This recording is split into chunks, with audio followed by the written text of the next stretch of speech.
2 gouttes de plus seulement à Abidjan et Niango te demande prix de billet d'avion. Tout le monde se plaint. Regarde ça, 5700 francs pour faire 2 Carrefour seulement. C'est jet privé ou bien c'est Air France? On est fatigué de se faire braquer par un algorithme qui n'a même pas de cœur. Il y a forcément une solution pour casser ce monopole. Tu sors du boulot, il est 18h, il commence à pleuvoir, tu es mort. Magiquement sur Niango, le prix double. Pourquoi? Parce que l'appli sait que tu es coincé.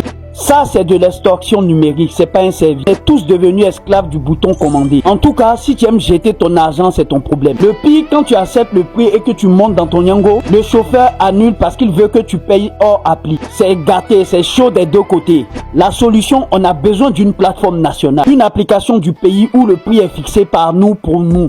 Abonne-toi si tu en as marre qu'on nous prenne toujours pour des pigeons. Si demain, on décide tous de soutenir une alternative locale, les prix vont chuter. On a les talents à Abidjan pour créer des applis qui ne nous insultent pas. On n'a pas besoin de serveurs venus d'ailleurs pour fixer les prix de 13 villes à Angers. La souveraineté, c'est quand ton argent sort pas du pays pour enrichir des gens qui ne savent même pas placer Abidjan sur une carte. On a de bons développeurs, on a la force du nombre. Alors, on continue à financer leur jet privé ou on soutient des initiatives locales. Oh, c'est trop, le combat commence maintenant.